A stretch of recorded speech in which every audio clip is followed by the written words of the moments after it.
иманды жүрек қана отанын қалтқысыз сүйе алады. Иманды жүрек қана ұлтының мүддесін босағадан сығалатпайды. Иманды жүректің ағайын туыс пен дос жаранына, халқына қайырымы мол. Жастарымыздың арасында әлсізге қорған, жетімге қамқор болар сондай кең жүректі азаматтардың өсіп келе жатқандығы қуантады. Жақында біздің тілшілеріміз олардың қайырымдылық қадамдарының біріне куә болды. Журналист Алтынбек Рахымберді әңгімелейді. Ежелден қазақ халқы қайырымдылыққа жаны құмар халық. Оған дәлел бүгінгі таңда да елімізде жастар өзінің қайырымдылық шараларын ұйымдастырып келеді. Міне Алматыда орналасқан халықаралық бизнес университеті және соның ішінде пікірсайыс клубы да қайырымдылық шарасын жан жылуы деген атпен ұйымдастырған екен. Бүгінгі қайырымдылық шарасына келіп отырған Ақ ниет дейтін 5 жастағы қызымыз екен. Сол қызымызға көмек көрсету мақсатында осында көптеген шаралар ұйымдастырылды. Міне қазіргі біз сол Ақ ниет қызымызды ортаға алып, жылы сөздерімізді айтып, өзіміздің көмек қолымызды созамыз дейді осындағы пікірсайыс клубының студенттері. Ал олай болса, сол пікірсайыс клубының ұйымдастырған шарасына атсалысайық. Мақсат айқындалды, қайырымдылық көрсететін кісілеріміз келді. Мына жерде Ақ ниет деген 5 жасар қарындасымыз отыр. Қайырымдылық жасау адамгершілік пен ізгіліктің белгісі. Әрі имандылықтың мызғымас тіректерінің бірі екені мәлім. Осындай асыл қасиетке ие адам кез келген қиын жағдайға ұшыраған жанға түрлі бағытта көмек қолын соза алады. Біреулер жаны жабырқау жүргендерді жұбата отырып күлкі сыйлауы мүмкін. Ал біреулері қиын сәтте көмек қолын созады. Бүгінде болашағымызға немқұрайды қарамайтын бірқатар азаматтар Ақ ниет деген бүлдіршінге сүйіспеншіліктерін білдіріп, аталмыш жоба аясында қолдау көрсетті. Бұл шара азанғы 8-де басталған іс-шара Алматы қалалық пікірсайыстан қайырымдылық турнирі. Негізгі Алматы қалалық жастары үнемі осындай турнирлар ұйымдастырып жүреді, пікірсайыстан турнирлар. Бірақ бұл пікірсайыстың ішіндегі қайырымдылық бірегей алғашқы турнир болып табылады. Бұл турнир халықаралық бизнес университетінің басшылығының қолдауымен және де халықаралық бизнес университетінің пікірсайыс клубының ұйымдастыруымен өтіп жатқан турнир. Турнирге Алматы қаласы бойынша 55 команда қатысты. 55 командадан өздерінің қаржылары бойынша көмек көрсете алғандар, рухани көмек көрсете алғандар болды. Мұны осы халықаралық бизнес университетінде түскі ас дайындалып, ақылы түрде қаржысының барлығы қайырымдылық шарасына кетті. Қайырымдылық көрсетудегі басты мақсат қоғамдағы мұқтаж жандарға жастардың тарапынан бір қол ұшымызды тигізу болып табылады. Таңғы сағат 8-ден кешкі сағат 8-ге дейін ұласқан қайырымдылық шарасы барысында студент жастар ең үздік балалар үйін қалай салуға болады деген тақырыпта пікірсайыс өткізді. 55 команда қатысқан бұл сайыс жаңа ойлар мен ауқымды мәселелерді де көтерді.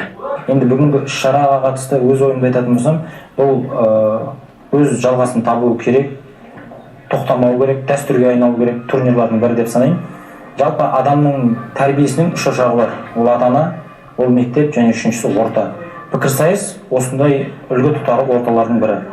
Халықаралық бизнес университетінің бастамасымен жасалған бұл турнир өзге клубтарға үлгі болып, өз университеттерінде, өз аясында әркім кіші-кішіден өстіп ұйымдастырса, болашақта осы күйінде қалмай, өз жалғасын табады деген ойдамын. Пайғамбарымыз саллаллаху алейхи вассалам айтып кеткендей, қайырымдылық жасау және де жетімге, көмекке мұқтаж жандарға көмектесу әрбір мұсылманның шарты. Ал егер ол көмектеспесе, ол бізден емес деп айтып кеткенде, яғни бұл бүгінгі болып жатқан іс-шарамыз біздің жастардың, Қазақстан жастарының имандылығының едәуір көбейгенін байқауға болады. Пікірсайыс клубтарының тартысты додасынан кейін бір атаның баласындай, 5 саусақтың саласындай болған жастар Ақ ниеттің анасы Мейрамгүл тәтемізді ортаға шығарып, ақ тілектерін білдіріп, қаржылай сыйлықтарын да табыс етті.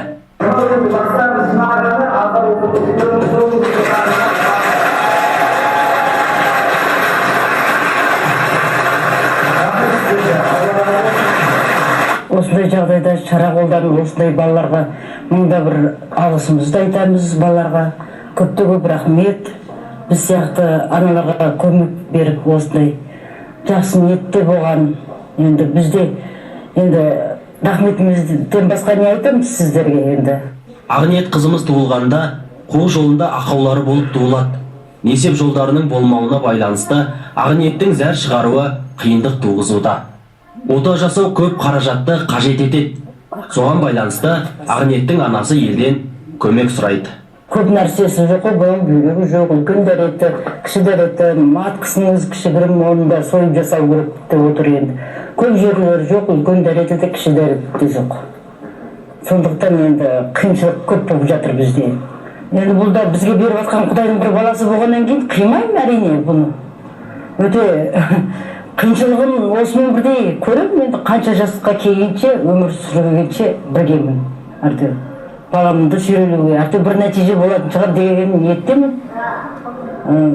Енді көпшілік бар ғой енді Қазақстанда. Көпшіліктің арқасында бір нәтиже жететін шығар деген үміттемін.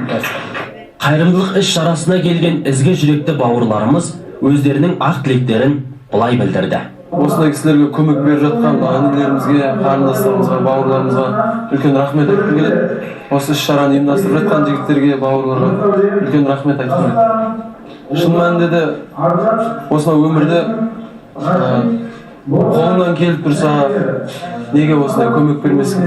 Көмек беру керек. Бұл енді Алланың сынағы ғой. Алдағы уақытта жақсы болып кетуіне шын жүректен тілеулес біз. Тек қана осылай көмектесе берейік.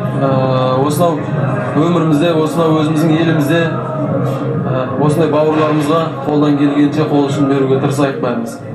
Сонда ғана біздің еліміз үлгілі ел болады, биіктен көрінеміз. Алла берсе солай да болады.